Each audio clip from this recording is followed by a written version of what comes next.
তালিবি জমিটা দিয়ে দেখ নাকি তাহলে দিলে পরে বাকি বাউন্ডারি যেটা আছে এটা আমি টাকা দিচ্ছি পরে তুমি করে ফেলবে তালিবের টাকাটা তোমরা কবে দিবা এই ডেটটা আমাকে জানাইলে আপনারা আমাকে বলে দিবেন দিয়ে আমার একটা দরখাস্ত করবেন আমি বাকিটা সব করে দিব ঠিক আছে এটা একটা আর গোরস্থান তো সবারই লাগবে এটার মধ্যে তো সবাই যাবে ঠিক আছে এই রাস্তা যেটা আছে আপনারা চান এই রাস্তাটা আরো সুন্দর হোক সোজা হোক তাই তো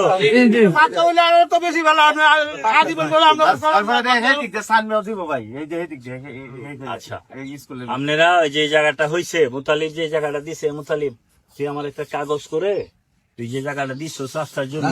এটা একটা কাগজ দিবি হ্যাঁ কাগজটা দিয়ে একটা দরখাস্ত আমার কাছে কালকে পরশুর মধ্যে পাঠিয়ে দিবেন হ্যাঁ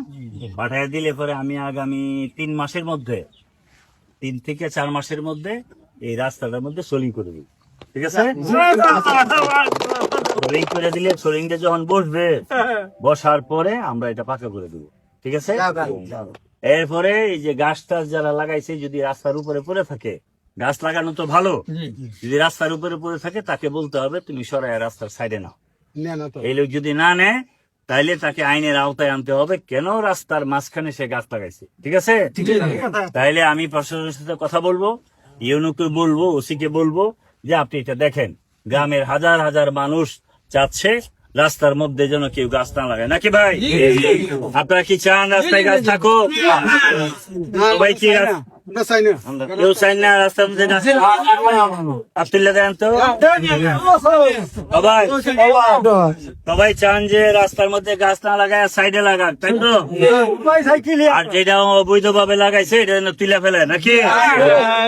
তাইলে আপনারা এই সমস্ত মানুষ এই ভিডিও শব্দ হয়েছে এটা করে একটা ছবি নেয় নিয়ে কালকে আপনারা যদি দেখেন গাছ এর মধ্যে আমি বলে যাব গাছ তুলে ফেলতে বিলা সরাইতে যদি না সরাই তাহলে আমি থানায় আপনারা একটা পিটিশন দিবেন তো সবাই পিটিশন দিবেন বাকি কাজটা আমার উপর ছেড়ে দিবেন ঠিক আছে মানুষ যা চাবে তাই দেশে হবে ঠিক আছে আপনারা পাবলিক একসাথে আপনারা যা চাবেন তাই সমাধান হবে কারণ আমরা তো মরে যাবো কয় বছর আমাদের এই সন্তানরা বাইসে থেকে এই সন্তানরা